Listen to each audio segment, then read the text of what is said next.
You're tuned to WPPM LP Philadelphia 106.5 FM, PhillyCam Community Radio, and PhillyCam TV, also streaming live to Facebook. Thank you for tuning in to Reimagine, a partnership between Reclaim Philadelphia, Resolve Philly, and PhillyCam. Welcome to Reimagine, a monthly hour-long show hosted by Reclaim Philadelphia and Resolve Philly, bringing together community resources and leaders to discuss how policy impacts lived experiences of working-class Black and Brown communities, and how we hope to imagine better futures together and offer steps for real social transformation. Each month, we'll take questions from our Equal Info text line and share answers and comments with viewers. As organizers throughout the city, we'll connect each issue with political analysis and concrete steps for staying engaged and involved in making changes on the personal, neighborhood, and citywide level. This month on our show, we're talking about the primary election on May 18th. Each show will begin with a story. We believe stories are powerful and help us connect with each other's lived experiences. We want to ground our show in how invisible and visible forces of structural racism are being felt in the lives of our Black and Brown communities. When we come back, Sergio will introduce us to Fuentes, who will kick us off sharing their experience with probation and parole.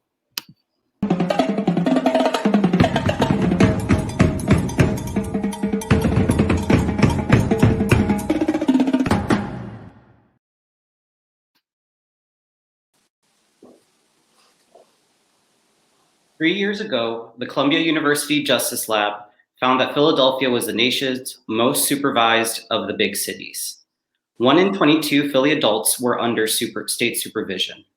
The district's attorney's office released a report citing how it's cut down the number of adults under court supervision by a third since 2018, with no measurable impact on recidivism.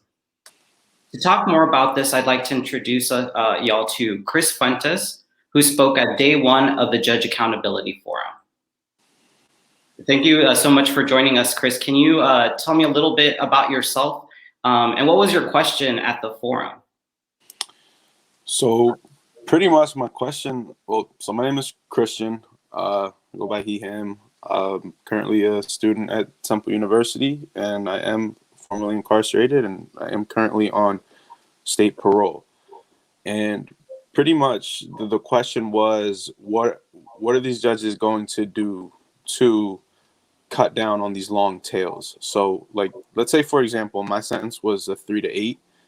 So I got out 3 years. So I served 3 years. So that means I had 5 years of parole to walk off. Some people would have that 5 years of parole, and on top of that, special probation after that. I have a friend who I did some time with. He just came home in January. He had to serve 9 years, a 9 to 20. So he has 11 years of parole left. And on top of that, 20 years special probation. So pretty much they just want to, make life really hard for him. For a while, where possible. That 20-year special probation, it's not necessary. He already has 11 years of parole to walk off. What is the 20 years of special supervision for? And on a case-by-case basis, it varies, but that is means for some people to be harassed and just their day-to-day be made difficult. You're on parole. How does this impact you and your friend? So, me, I was fortunate enough to come back home to a strong support system. So for me, it was really just the initial check-in, the getting acquainted with who my parole officer is or officers. I've had like 5 since I've been home. It's been about 2 years. I've had like 5 different parole officers. But every time you meet them or you meet with them and you just have to make sure you have all your affairs in order, it's always anxiety inducing, because these people might, just not like you just off the strength of just who you are. My experience has been, pretty lucky. I'm pretty easygoing, I guess. And I don't know, I guess I'm mild-mannered enough to them to where they leave me alone. But I attribute most of that to the support system I have in place. And you got to think a lot of people don't have that. So they come home let's say they come home to a halfway house already. You've got to get out of the halfway house. You got to get employment. To even get out of the halfway house, you've got to apply for apartments, and you might be denied. And some people just can't move and make the necessary movements to rise above that, So like, let's say you're living in Philly, maybe you found work outside of Philly in one of the counties. That might be an issue. Like, oh no, you're in Philly, we need you to be working in Philly. It might not happen. It depends who your probation parole officer is. They could be very reasonable, but some people might be sticklers. And like, where the average person can just do whatever they have to do to, take that next step economically to better them.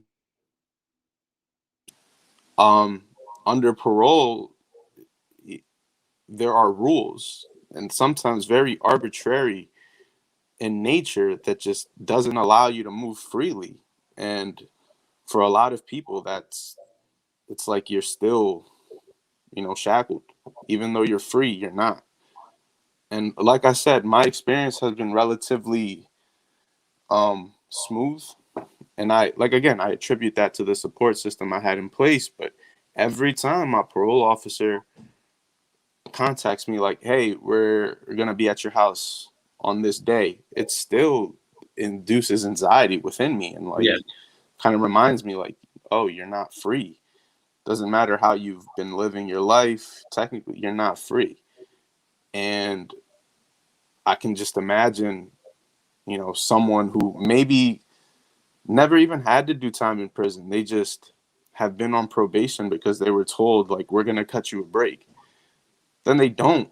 They just hound you. They're over your shoulder, just making sure you're not messing up.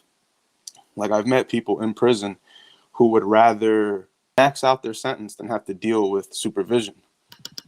And that in itself is problematic, because it's like, what kind of system are we setting up here where people would rather just do the incarceration? That way they don't have to deal with you breathing over their shoulder when they're finally out.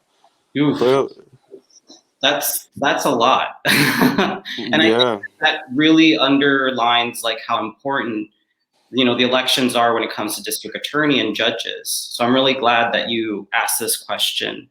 And thank you so much for coming on today and sharing your story. I know that this is a common story for a lot of people. As we said, 1 in 22 adults were under supervision. So thank you so much, Chris, for sharing your story. No problem.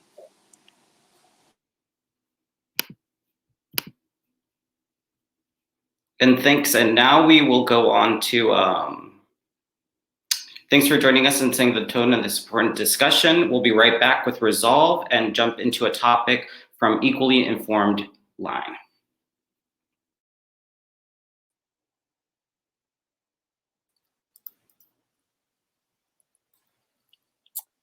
Hey there, this is Christine, Gabriela, and Lily with Equally Informed Philly. Equally Informed started in March 2020 in response to the COVID-19 pandemic. We knew that information during the pandemic would be rapidly changing, and that the already present digital divide in the city would make it harder for people to stay connected and informed. We're working to bridge information gaps by reducing barriers for residents who need trustworthy info to both survive and thrive in this city. So what we do is we publish a community-driven print newsletter, and we also run the Equal Info text line. So it's a free Q&A text service available in both English and Spanish, and we provide vetted local news and resources to our texters. So this past year, we've answered questions like, where can I find food? How do I get tested for COVID? What can I recycle in Philly? And so many things in between. back in the fall, we knew that there would be a lot of new information to consider with the 2020 general election and a widespread mail-in ballot system that hadn't been seen before. With that, there'd be new questions to consider. We used our text line to help Philadelphians, like you, cut through the confusion around voting during the pandemic, and we're doing it again this election. So for our first episode of Reimagined, we asked our Equal Info Line subscribers what questions they have ahead of these upcoming elections. So here's some of what folks wanted to know and what you might also want to know. One of our texters from West Philly asked, when is election day? Great question, foundational question, and we wouldn't be here if there wasn't an election. So election day is going to be Tuesday, May 18th. The polls will be open for in-person voting from 7 a.m. to 8 p.m. So you can go vote, before work, and if you're in line by 8 p.m., when the polls close, you still have a legal right to vote. So please stay in line. And if you have either a mail-in ballot or an absentee ballot, that has to be returned and received by the county by 8 p.m. on the 18th. So we got another question from a texter also in South Philly. They asked, what's the deadline to register to vote?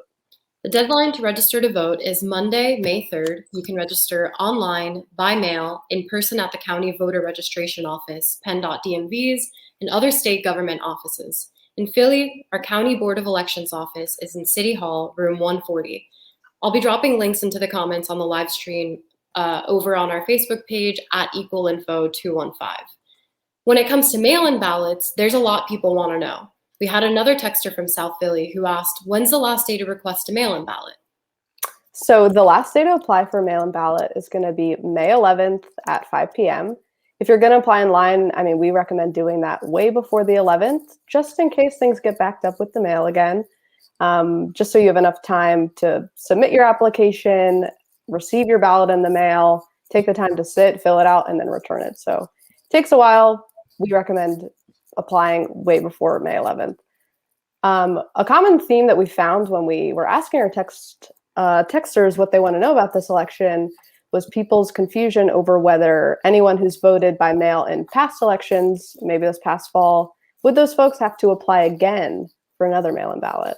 And the answer is yes. In Pennsylvania, voters have to reapply to receive a mail-in ballot for this election and future elections. So how do you do that, Lily? There's a few different ways, Gabs. So you can apply online on the State Department's website or download the application and mail it in that way. Philly voters can actually now go to the Board of Elections office at City Hall, room 140. So that's going to be open between the hours of 9 a.m. to 5 p.m., Monday to Friday. So at this in-person office, you can fill out the application for a mail-in ballot. You can then receive your ballot on the spot and submit it all in the same visit. If you remember, in the fall, there were a lot of satellite offices located around the city, and unfortunately, there will just be this one this election. We had several texters ask, when should I expect my ballot in the mail? Well, the first batch of mail-in ballots for Philly were sent out just on Monday. So if you've applied for a ballot but haven't received it yet, you can always track the status of your application and the date that your ballot was sent out online. Okay, so you get your ballot in the mail. How would you return it? Okay, so again, mail-in ballots, they need to be returned and received by 8 p.m. on Election Day, May 18th. So you can either mail back your ballot, you can drop it off at City Hall, room 140, or you can now drop it off at one of 14 drop boxes located around the city as of yesterday. Remember that voters really should only return and drop off their own mail-in ballot unless you've either been designated by a family member or friend or neighbor to drop off their ballot. Yes, there is another application for that. But these drop boxes are located around the city. They're going to be accessible 24/7 through Election Day, and they are under camera surveillance as well. It feels like election season crept up on a lot of people and that the 2020 general election just happened. Some of our texters told us they had no idea that there were even primary elections coming up and that they don't know which positions we'll be voting on. And that's okay. There's still time. Yep, we got a lot of texts, people just wanting to know, who are the candidates? What are we voting for? This election, Philadelphians will be voting on the district attorney, city controller, and several judicial seats, ranging from the Philly Municipal Court all the way up to the PA Supreme Court. You can read up on Philly Citizens coverage and interviews of judicial candidates, or check out Reclaim's endorsement guide. There's also tools like Ballotpedia, where you can build a sample ballot that you can print out and take with you to the polls, or just have it when you're filling out your mail-in ballot at home. So Lily, will there be ballot questions to vote on this time? Yep. So there's going to be 4 ballot questions concerning the state of Pennsylvania, and then there's going to be 1 ballot question this time around just for Philly County specifically. And if you're confused about those ballot questions, text =info to 73224, and we can give you some more information. So we know we just shared a lot of information with everyone. That just shows a little slice of how many things people are expected to remember and be in the know about just so that we can participate in the voting process, which is a little crazy. And I think if this last year with the pandemic has taught us anything, it's that things can change in the matter of a day, a week. And we know that there's always a potential for changes, even in this next month leading up to Election Day, to be mindful of. It's not easy, and that's why Equally Informed Philly is here, trying to do the legwork and the necessary digging to help you find the answers and information you need. Don't forget that you can always text us, literally us, me and Lily, by texting Equal Info to 73224. Come chat with us. Cool. Thanks for running through those questions, Lily and Gabs. This week I talked with Sonja Binghan about what civic engagement means to her. Awesome. Well, while we still have some time, Gabs, I know you recently moved. Have you updated your voter registration?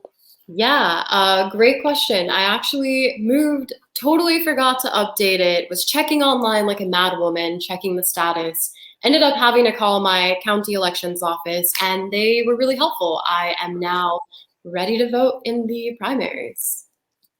What's your voting plan for this election? I know you went in person in the fall, but what are your plans now? I did. I vote at the Blackwell Library on 52nd Street. Typically, it's just 2 blocks from my house. And I went to vote in person last time, and I felt it was safe with the pandemic. But I think this time, I just want to get a mail-in ballot. So I filled it out. I checked the online tracker, and it was shipped to me on Monday. So I should be getting it soon.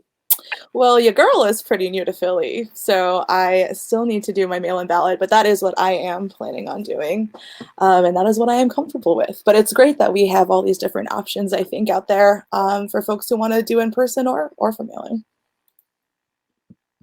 Yeah, it'll be neat, I think, this time around. I do think there's definitely a big difference between just general conversations about election season. I think in the fall it was front of mind for a lot of folks, and definitely a different change of pace with local primary elections, but they're just as important. In the fall, Gabriela and I answered over 500 questions about voting on our text line, which was a lot. And, there's so much information to know about these primaries. And so we really want to use the Equal Info line to help get people answers. I also just want to mention that a lot of this information is super dense, and you can always text us and have your answers, cut and dry, straightforward. There it is. Text Equal Info to 73224. Awesome. Thanks, y'all. Well, I guess we can cut to our little chat with Sonja. It was really awesome connecting with her. Hey, Sonja. Hello. Thank you so much for joining. It's so great to see you again. Thank you for having me. Good to see you. Thanks. So you moved here from New York, and you started activism in the education system. Mm-hmm. Tell me a little bit about the work that you're doing right now. Currently, I am very involved with a lot of the blight that's going here in our neighborhood, watching how city agencies and their partners have decided that they know better what should be here and what should not be here versus the actual residents. And beginning early on, about a year ago, I started noticing at these meetings that there weren't a lot of residents on the call. And what made me notice was the question when they asked questions and they gave ideas of what we need to do. I'm like, wait a minute, I just live here. I don't want to do that. I don't want to engage. Like, I just live here. Like, and the backlash I got. No, people want to do that. And so I started looking at the participants list, right? Now I'm like a Zoom expert. Now that person works here, that person, oh, I see what's happening. All these people know about the meetings. They didn't tell the residents. And so that's when the light bulb went off, and I had to dig into my crew and start to say, hey, I need you guys at these meetings. And I told them what was happening. And so from that, we started to create our network. Okay, you're going to this meeting. Okay. And we started to shift the conversation. And so that's how we've made real progress over the last year. From now, these partners don't show up at the meetings like they used to. It really is resident based. So it's really nice. I think it's so awesome that you have found like this little community in Philly and started your activism in that way. And I think that with civic involvement, a lot of the time it's like your entryway is to voting. Yes. Can you tell me a little bit about your first experience when you were voting for the first time? My first time voting, I was in college and I had no idea. I just voted with the way I was raised a Democrat. So I just Democrat down the line.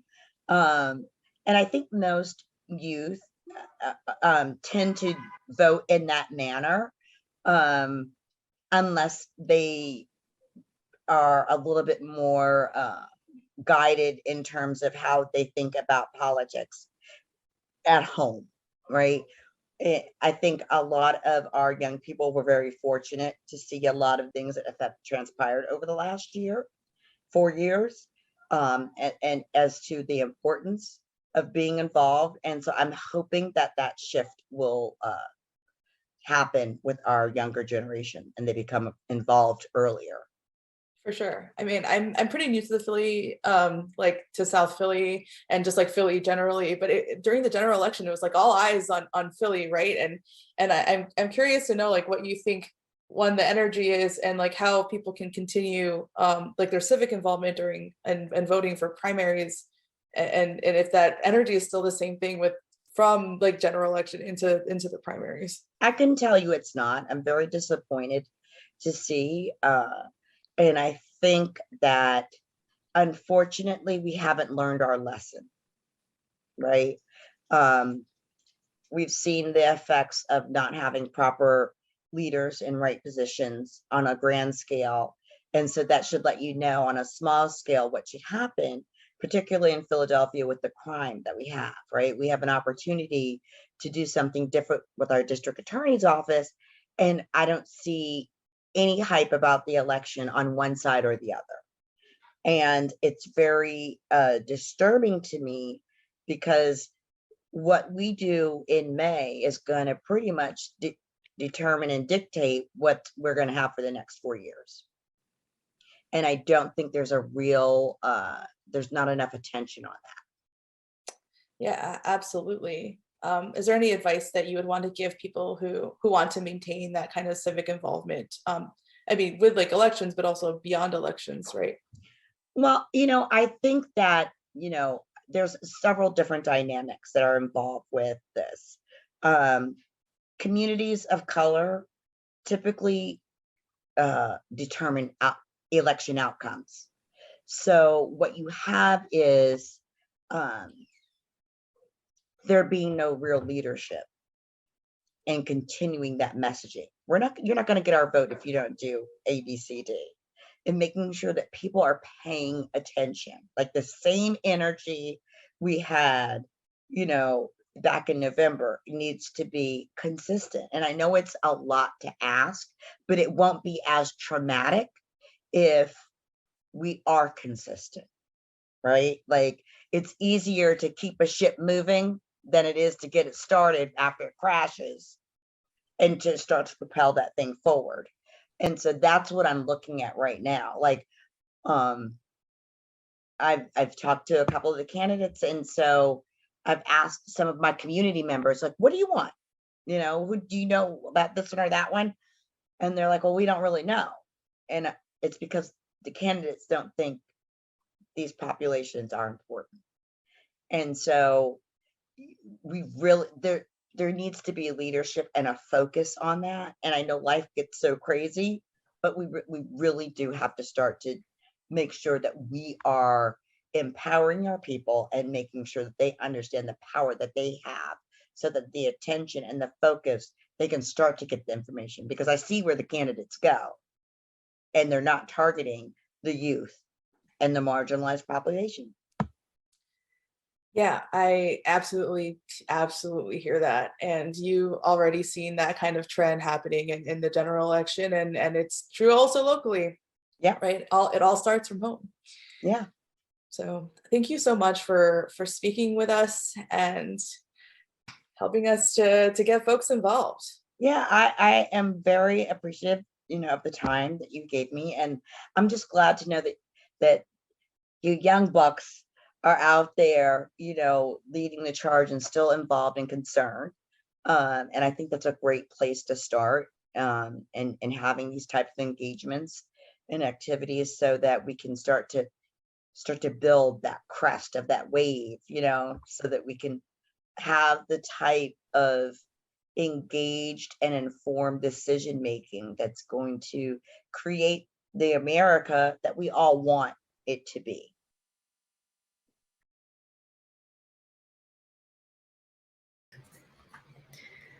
All right, all right. Thank you so much, Resolve Philly, Equally Informed Philly, for that. I would like to take the time to introduce myself. Hey, everybody, my name is Demo, or Diamante. I use she, they pronouns, and I am the communications organizer here on behalf of Reclaim Philadelphia.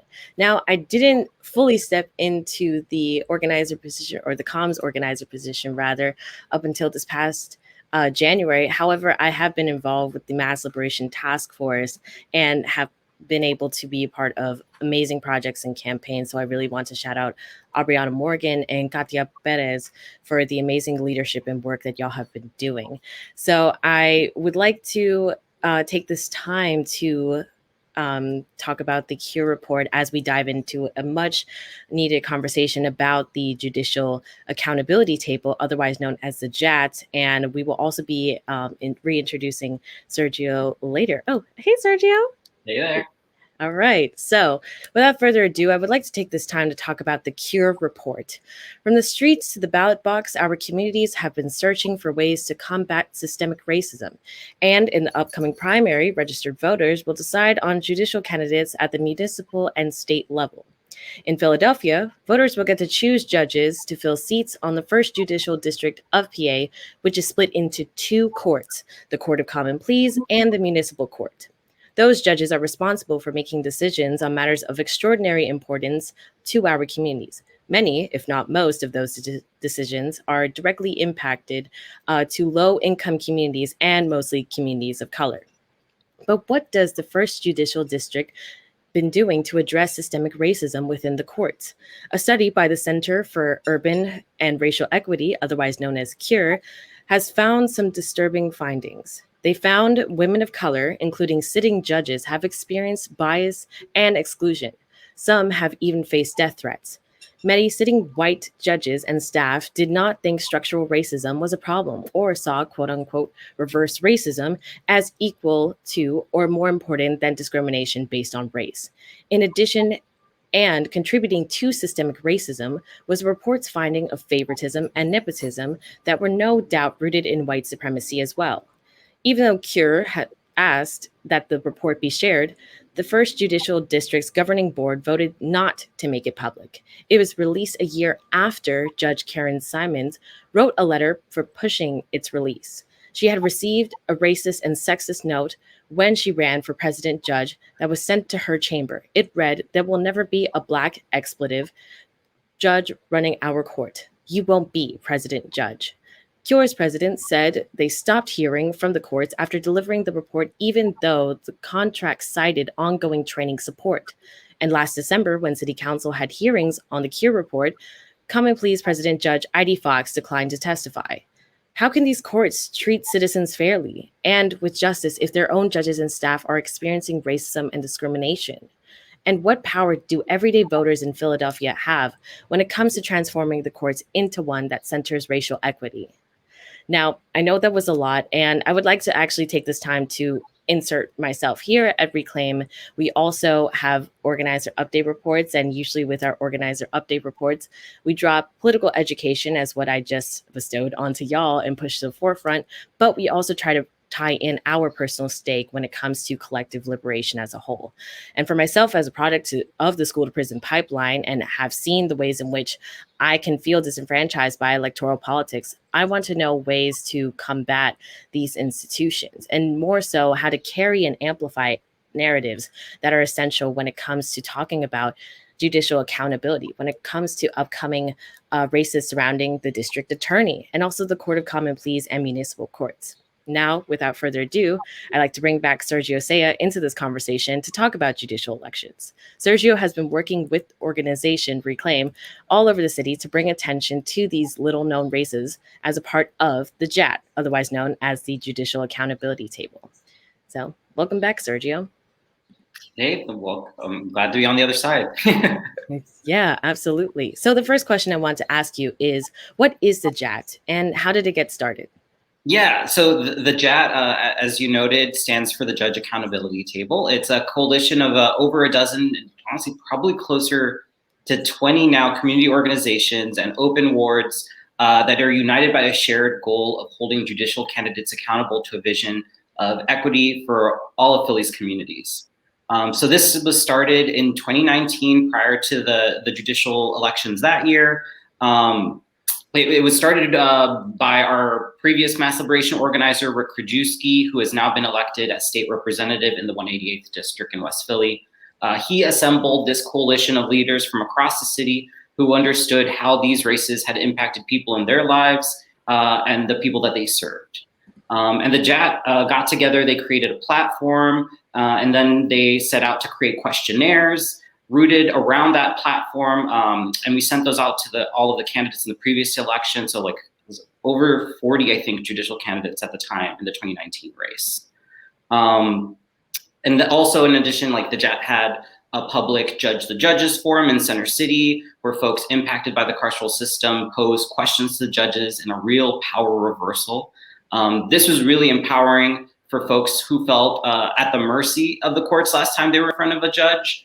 And that's what we want everyone to understand. These elections affect real people. 250 people attended that first forum, which shows how that there is a gap when it comes to civic and political engagement that we're filling. And people want to know more. And so for the primary this year, we again made a questionnaire that we sent out to all the judicial candidates. And we made those responses public for voters to scrutinize. We also had a 2-day virtual candidates forum with the movement leaders hosting it, like Pastor Nick O'Rourke from Working Families Party and Tanya Baugh from Free the Ballot, Voter Incarcerated Family Network.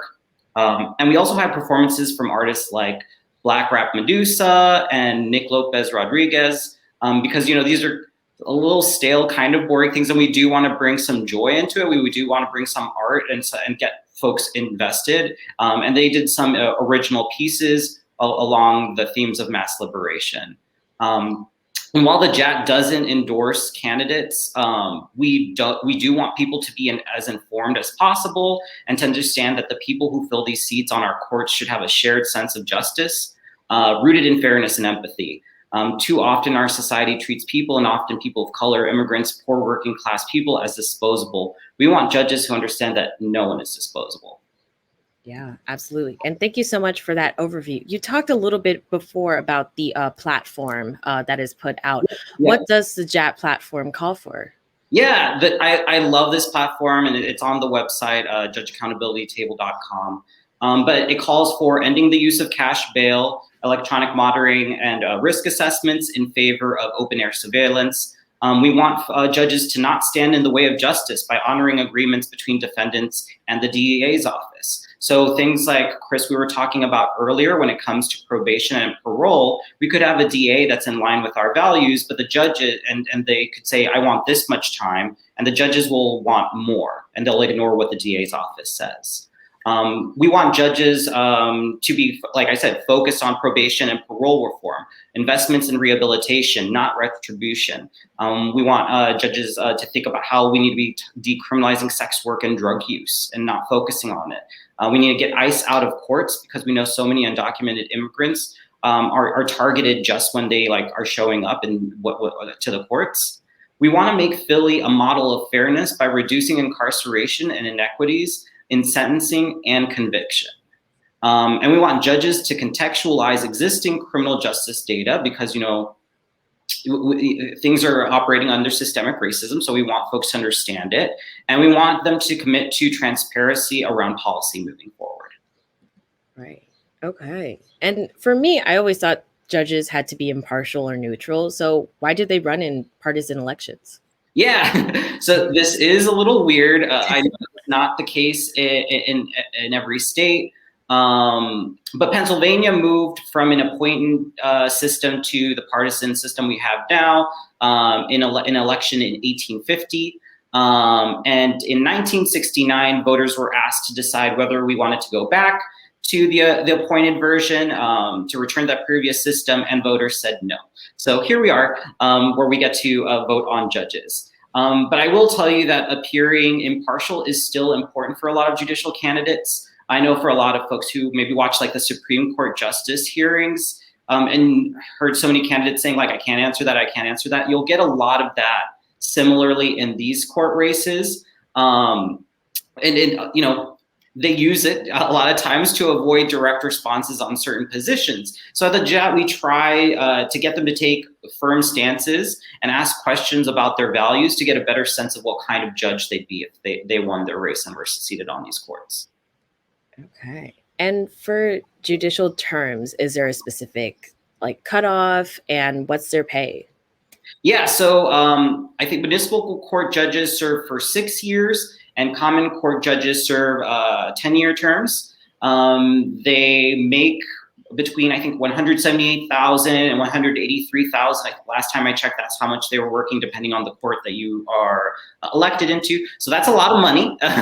And you can keep running for retention, but there is an age cap at 75. So once you hit 75, you're kicked off. Okay. And do judges run for a re-election? Yes. So they run for re-election in the form of retention elections. So this was a change approved by voters in 1968 that is basically a referendum on the judge. Basically, voters get asked, do you want Judge X to serve as a judge again? And it's yes or no. That's basically all like you'll see on the ballot. No political parties are going to be listed in these elections, unlike in the other ones. So voters usually know even less about these candidates. And again, like, little is known about candidates, even less is known once you actually on there. There's not like a lot of information out there. So when you come on, like, usually what happens when voters come on to a retention vote, they'll either just vote for the first whatever number of judges you like. Oh, sorry, for yes or no. They'll just vote yes, or they'll just vote yes, or they'll just completely leave it blank. So judges rarely, if ever, lose retention votes, even if they're bad judges, because there's not a lot of information about this. Now, when it comes to holding bad judges accountable, which is something that JAT is also focusing on, this is the best way for voters to do it. But like I said, there's so little public information about the records of judges, which is why we've also been invested in getting volunteers to do court watching with the JAT before and during the pandemic. It's important for everyday people like you and me to have eyes on the courts and better understand these systems, because it could be any of us that faces it, or a loved one, and we need to understand it better.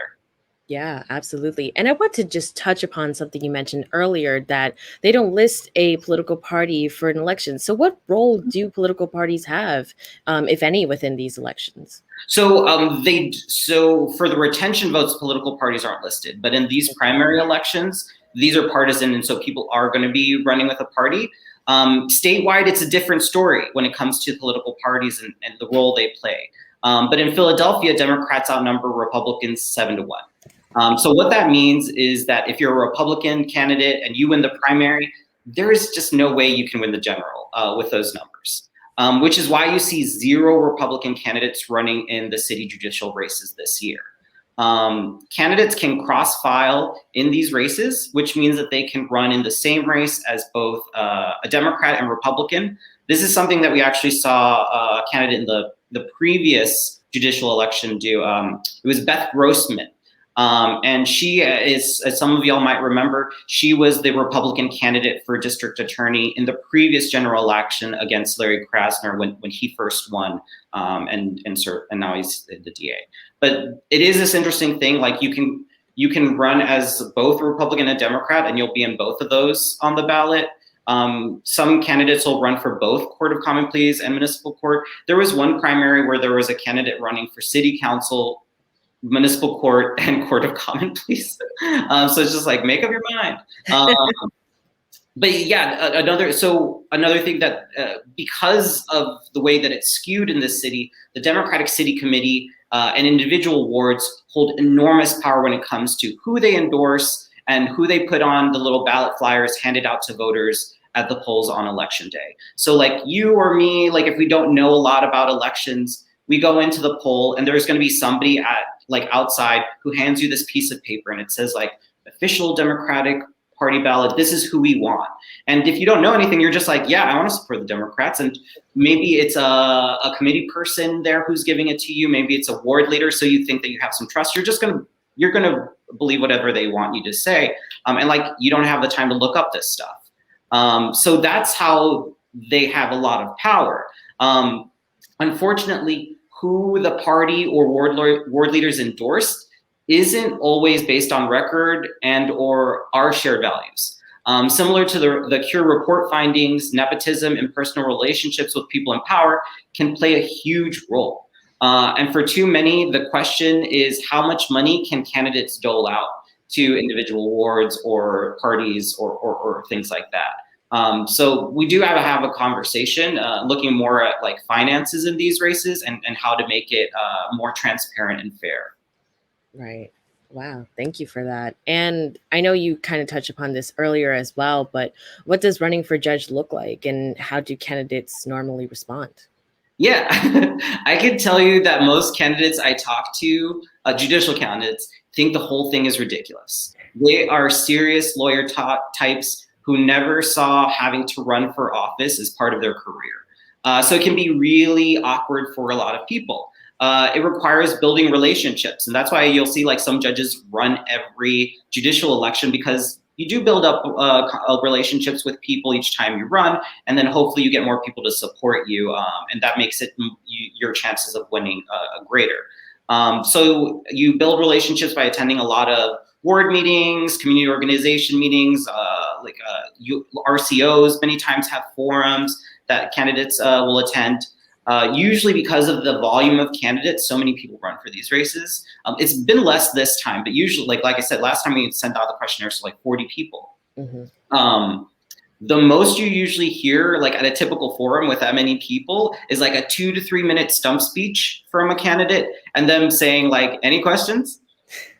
Mm-hmm. And then like crickets. Like nobody has anything. They don't know what to ask, and there's honestly like not a lot of time, especially if you're not asking every individual candidate that same question.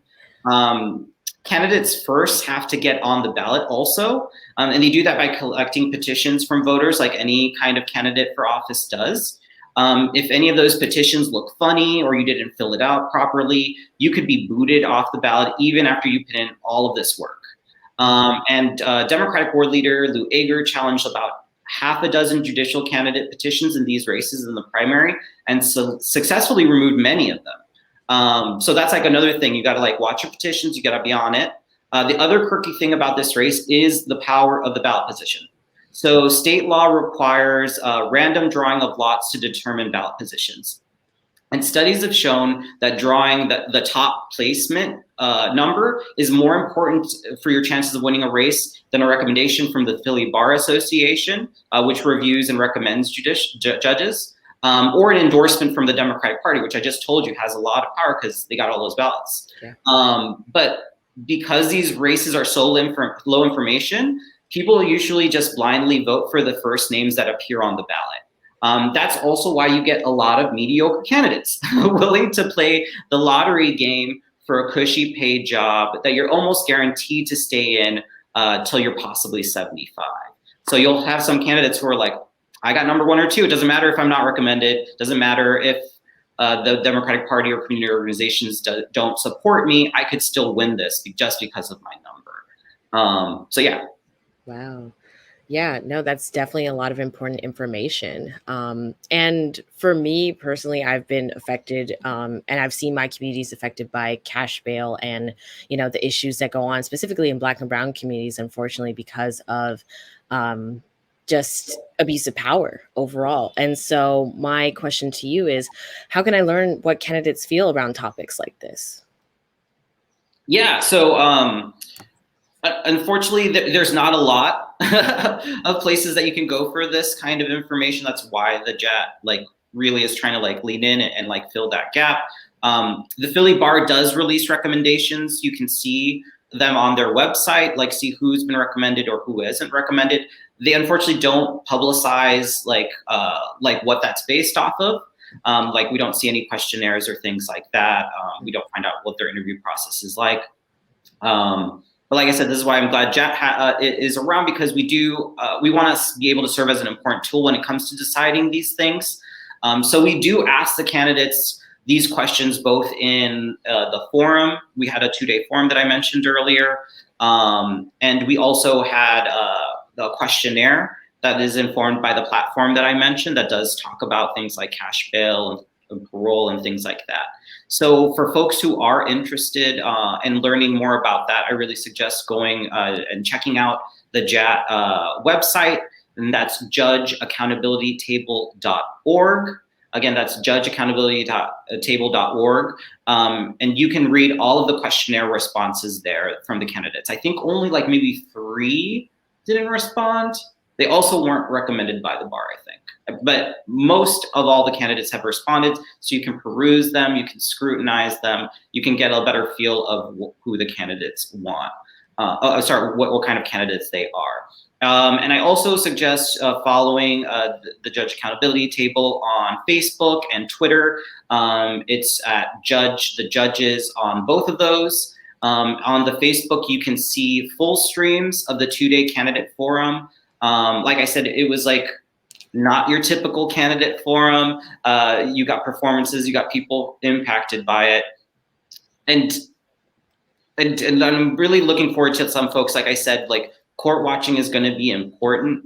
If we want to successfully win a retention vote, we need candidates to be watched, having eyes on the courts.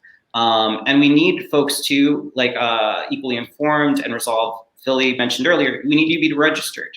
We need you to apply for your vote by mail if you plan to vote that way. And we need you to look in all these important races. They really mean so much when like it's like your liberation. Like a lot of folks, it's like their freedom is on the line. So we need to have candidates that actually are from the communities and share our values. All right. Wow. Well, thank you so much. I know we're running close to time, but do you have any other final thoughts, points of feedback, any hopes for this upcoming judicial race?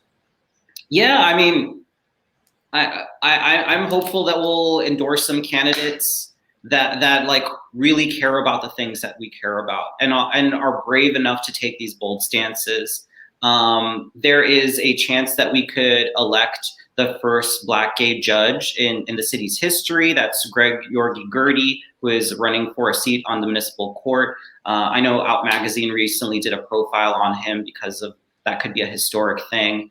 And I do want to say, like, although we did talk about a lot about the First Judicial Court's district, there are state races also that everybody should be paying attention to. We've got this the PA Supreme Court, the PA Superior Court, the PA Commonwealth Court. And something that I do want to point out is that these courts are super white. Like there are no people of color on them. And so there are a lot of judges of color running at the city level and the state level, and Black robes matter. And we need to understand that, and we need to elevate and look into the records of these folks and vote them in if they're in line with our values. And we have a lot of opportunities to do that as well in the primary here in the city elections. Unfortunately, in the last primary election, 0 people of color won for any of the races at the city level. And that's really ridiculous when you look at the racial the diversity that exists in our city. It's not reflective. That is not how our court should be. And we deserve to have courts that have people from our communities that look like us and understand our experiences. Yeah. Well, thank you so much, Sergio, for a really great and dynamic conversation, answering all of my questions. And we'll hope to see you back shortly. Yeah. Thanks for having me. You're tuned to WPPM LP Philadelphia 106.5 FM, PhillyCam Community Radio, and PhillyCam TV, also streaming live to Facebook. Thank you for tuning in to Reimagine, a partnership between Reclaim Philadelphia, Resolve Philly, and PhillyCam.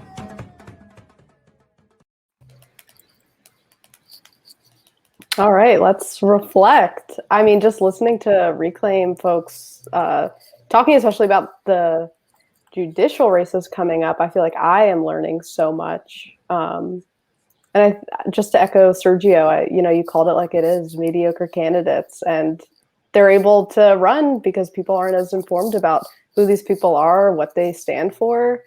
And so, that just ties back into how important getting information out is.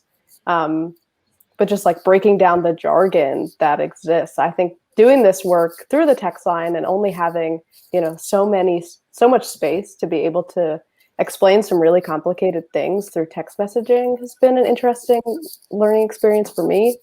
And just being able to break things down so that people can connect and see themselves in these like larger systems.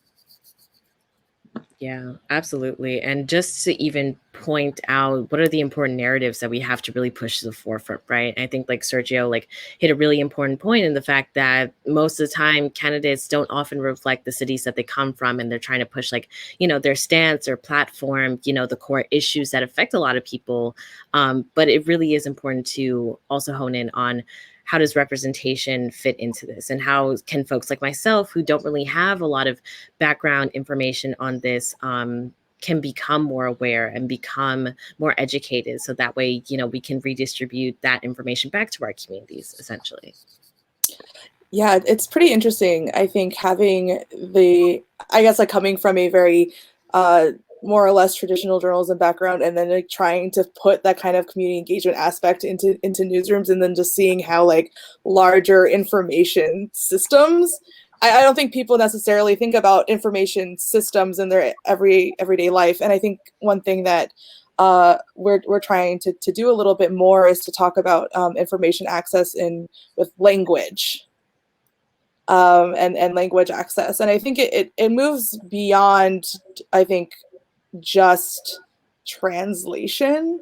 There's a lot of cultural competency that's needed in terms of getting this information out there. I often think about if my immigrant mother, who had no idea how to vote or do any of these things, had just moved here and didn't really know English that well, how could she get involved? And yeah, I think I don't want to put Gabs on the spot, but Gabs has a lot of feelings about this, particularly with the Spanish-speaking community.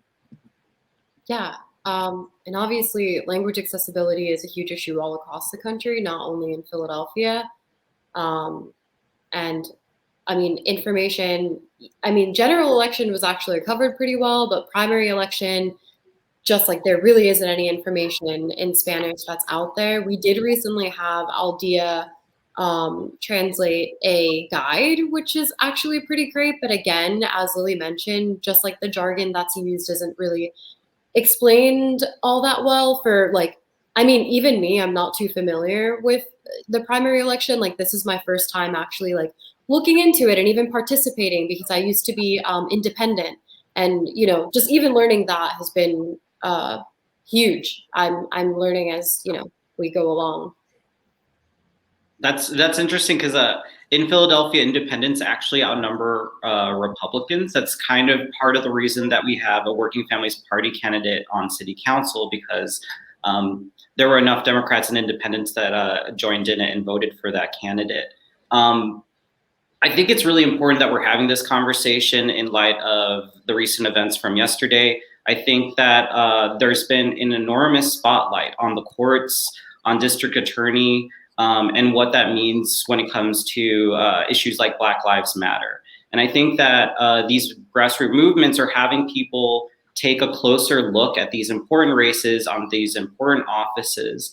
And I think it's really liberating when people learn about these things and actually are informed and actually feel good about who they're supporting, actually think that these candidates represent them. So I'm very excited that we're talking about these things. And you know, like just even thinking like the last presidential election, like how that came down to the courts. So many things fall to the courts, and a lot of times, you know, people can get to the Supreme Court and not be a very good candidate. And how did they get to that level? A lot of times it's because maybe they won the lottery game and then they just kept being, you know, going retention, and then some partisan party wanted them to be elevated. We need to be watching these things. Agreed. Yeah, I think all eyes were on the Supreme Court and the PA Supreme Court in the fall, because that is how we were able to even have a mail-in voting system for the first time, you know, widespread. And so people were paying attention to whether these decisions, you know, were going to go through. But I think it's hard, even just like the next month, just how much emotional energy, you know, it took in the fall. And so I think people really are just like tired and fatigued. And so staying inspired and making connections as to how these politicians and these seats really impact our lives, I think is important. Yeah, absolutely. I guess like one question I have for y'all is like, what keeps you motivated? I guess I could start as well. Like, I know for me, like having really important conversations like this and getting to have like, the one, I guess not even one-off interactions, but more so the one-on-one interactions within like community members, or within community spaces that really help push and elevate, you know, these narratives keeps me centered. But I want to know what other folks think. I forget who says this exactly, but I think sustained outrage is a thing that is often brought up, I guess, in like my little like circle of community engagement journalism.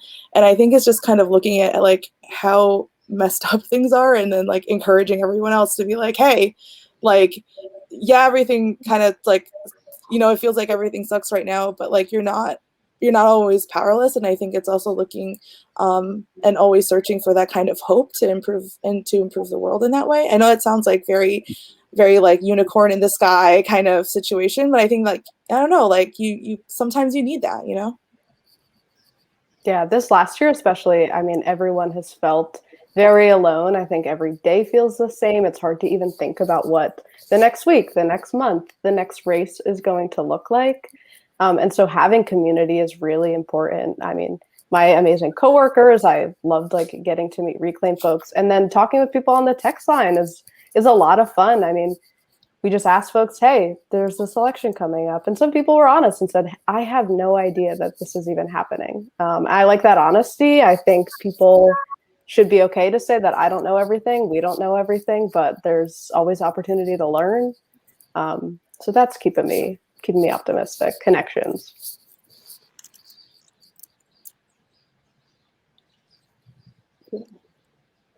Gaz, you look like you want to say something too. I mean, I really was just going to say that I see that there's so many changes that are happening, and like people our age are really, we have such a movement going on, and we really have this like vision of what we want the future to look like. And I don't think, I mean, I'm 26.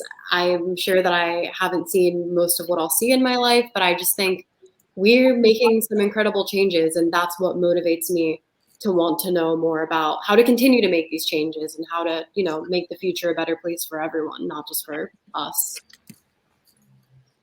Yeah, absolutely. And I definitely want to uplift one comment that I see. Shout out to Nasha. Thank you so much for saying this has been a really informative program. I know this process and getting to meet y'all has been a really great addition to the work that I get to do and the collaborations that I get to do. And I would like to segue and take this time to see how folks can stay involved and stay in contact. So just wanted to redirect with some information as we begin to close out. But if y'all want to stay connected with us, you can follow Reclaim Philadelphia on Twitter. We also have Facebook and Instagram at Reclaim Philadelphia. Twitter is at Reclaim Phila. We also have our organizer report updates every Monday at 3 p.m. and they are on Facebook and Instagram Live. I'm usually the one that sends the organizer report emails, but you could definitely catch me on Instagram and Twitter. But I just want to say thank you so much for a really amazing program, y'all. Thank you. Thanks, y'all.